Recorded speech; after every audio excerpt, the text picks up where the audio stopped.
ಜಿ5 ಇರುವಾಗ ನೀವು ನಿಮ್ಮ ನೆಚ್ಚಿನ ಶೋಗಳನ್ನ ಎಂದಿಗೂ ಮಿಸ್ ಮಾಡಿಕೊಳ್ಳುವುದಿಲ್ಲ. ಅದು ಸಂಪೂರ್ಣ ಉಚಿತವಾಗಿ. ಇವತ್ತು ನಮ್ಮ ಅಂಗಡಿಲಿ ದುಡ್ಡು ತಗೊಳ್ಳಲ್ಲ. ನಮ್ಮ ಅಂಗಡಿಗೆ ಬರೋ ಪ್ರತಿಯೊಂದು ಗಿರಾಕಿಗೂ ಇವತ್ತು ಫ್ರೀ ಬಜ್ಜಿ ಬೋಂಡ ಜಮಾಯಿಸಿ. ಯಾಕಣ್ಣ, ಏನ್ ವಿಶೇಷ? ಅದೇನು ಅಂದ್ರೆ ನಮ್ ಬಾವ ಅಪ್ಪ ಆಗ್ತಿದ್ದಾನೆ. ಆ ಖುಷಿಗೆ ಈ ಸೆಲೆಬ್ರೇಷನ್. ಇವತ್ತೆಲ್ಲ ಫ್ರೀ ತಿನ್ನಿ. ಆಗ್ಲಪ್ಪ, ಎಲ್ಲ ಒಳ್ಳೇದಾಗ್ಲಿ. ಅಪ್ಪ ಆಗ್ತಾ ಇದೀಯಾ ಅಂತ ಖುಷಿ ವಿಚಾರನ ಕಸ್ಟಮರ್ ಜೊತೆ ಹಂಚ್ಕೊಳ್ಳೋದ್ರಲ್ಲಿ ನಿನ್ನೆ ಮೊದಲು ನೋಡಿದ್ದು. ಮೊದಲೇ ಬಸರ ಹುಷಾರಾಗಿ ಇರೋದಕ್ಕೆ ಹೇಳು. ನೀನು ಅಷ್ಟೇ ಹೆಂಡ್ತಿನ ಚೆನ್ನಾಗಿ ನೋಡ್ಕೋಬೇಕು. ಉಷ್ಣದ್ದು ಶೀತದ್ದು ಎಣ್ಣೆ ಪದಾರ್ಥ ಎಲ್ಲ ತಿನ್ನಕ್ ಬಿಡಬೇಡ. ತಾಯಿ ಮಗು ಆರೋಗ್ಯ ಚೆನ್ನಾಗಿರ್ಬೇಕು ಅಂದ್ರೆ ಈಗಿಂದಲೇ ಎಲ್ಲ ಶುರು ಮಾಡ್ಕೊಂಡ್ಬಿಡ್ಬೇಕು. ಆಯ್ತಾಜಿ, ಹೇಳ್ತೀನಿ. ಬಸ್ರಿ ಹೆಂಗ್ಸು ಒಳ್ಳೇದು ಮಾತಾಡಬೇಕು, ಒಳ್ಳೇದು ಕೇಳಬೇಕು.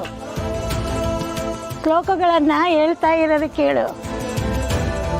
ಪುರಾಣ ಪುಣ್ಯಕಥೆಗಳನ್ನು ಕೇಳಬೇಕು. ಆಯ್ತಾಜಿ. ತಿನ್ನಿ.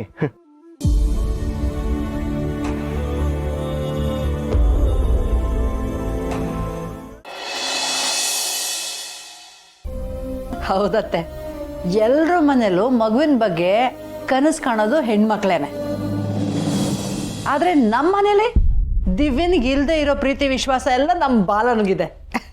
ಈ ಬಾಲಂಗೂ ಹಳೆ ಬಾಲನ್ಗೂ ಸಂಬಂಧನೇ ಇಲ್ಲ ನೋಡು. ನಾವೇ ಹುಡುಕಿ ಮಾಡಿದ್ರು ಅವಳನ್ನ ಪ್ರೀತಿ ಮಾಡೋ, ಅವಳನ್ನ ಸಹಿಸ್ಕೊಳ್ಳೋ ಇಂಥ ಗಂಡು ಸಿಗ್ತಾ ಇರ್ಲಿಲ್ಲ ಕಣೆ. ನಿಜ ಅತ್ತೆ, ಮಗುವಿನ ವಿಚಾರ ಬಂದಾಗ ನಮ್ಮ ಬಾಲ ದುಡಿಯೋಕೆ ಶುರು ಮಾಡ್ದ. ಅಪ್ಪ ಆಗ್ತಿದ್ದೀನಿ ಅಂತ ಗೊತ್ತಾದ ತಕ್ಷಣ ಮಗುವಿನ ಬಗ್ಗೆ ತುಂಬಾ ಗಮನ ಕೊಡ್ತಾ ಇದ್ದಾನೆ. ಆದ್ರೆ ತಾಯಿ ಆಗೋ ಖುಷಿ ದಿವ್ಯಂಗಿಲ್ವಲ್ಲ ಅತ್ತೆ. ಅಯ್ಯೋ ಬಿಡಮ್ಮ, ನಿನ್ನ ಮಗಳು ಒಂಥರ ವಿಚಿತ್ರ.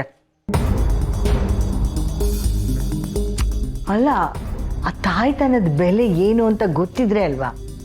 ಏನೋ ದೇವ್ರ ದಯೆಯಿಂದ ಆ ಮಗು ಮನೆಗೆ ಬಂದ್ಮೇಲೆ ಅಂದ್ರೂ ಇವಳು ಬದಲಾದ್ರೆ ಸಾಕು. ಅಷ್ಟೇ, ದೇವ್ರ ದಯೆ ಇದ್ರೆ ಆಗ್ತಾಳೆ ಅನ್ಸತ್ತೆ. ನಾನಂತೂ ಅಜ್ಜಿ ಆಗೋದಿಕ್ಕೆ ರೆಡಿ ಆಗ್ಬಿಟ್ಟಿದ್ದೀನಿ ಅತ್ತೆ. ಸತ್ಯ ದಿವ್ಯ ಹುಟ್ಟಿದಾಗ ಕಡು ಬಡ್ತಾನ, ಮಕ್ಕಳು ಸುಖ ಅನುಭವಿಸೋಕೆ ಆಗಲಿಲ್ಲ. ಮೊಮ್ಮಗುವಿನ ಜೊತೆ ಆದರೂ ನೆಮ್ಮದಿ ಕಾಲ ಕಳಿಬೇಕು ಅನ್ಕೊಂಡಿದ್ದೀನಿ.